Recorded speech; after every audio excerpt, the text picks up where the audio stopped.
Hi, I'm a mom of 6 and I've been doing a series of things that I will never do again or things that I would do differently.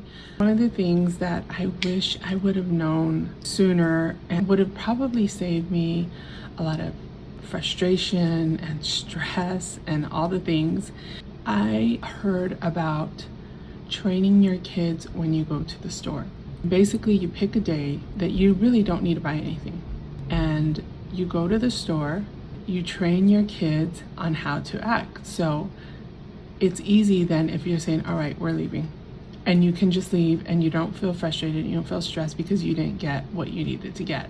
It's a good way to show your kids how to act when they're in the stores. And trust me, I have an 11-year-old and an almost 14-year-old, and I feel like every time we go to the store, they still be acting crazy. And like they're fighting with each other, they're arguing with each other, and I just, honestly, I rarely take them to the store with me because, and I tell them this, I'm like, every time I take you guys out, you guys just start wilding out. Y'all don't know how to act in public. And so I think that had I known that tip and that trick a lot earlier as a younger mom, my kids would probably be able to go to the store with me now. This reminded me of that is I'm currently at a marriage retreat right now. But yesterday morning, my little one had a football game, so I didn't want to miss that. So we woke up early and we went to his football game. Afterwards, we went to IHOP. We were sitting at the booth, he burped. He's like, Mom, I burped. I looked at him and I said, that's not something that we do when we're at a restaurant or when we're out in public.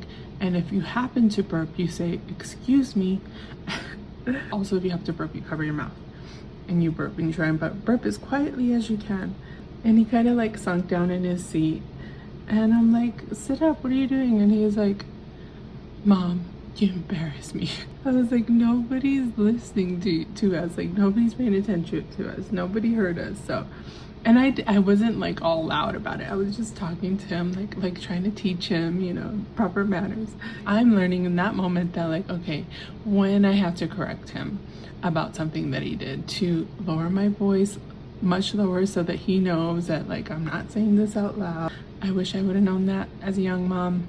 Like I said, would have saved me a lot of heartache, a lot of stress, a lot of frustration, and all the things. So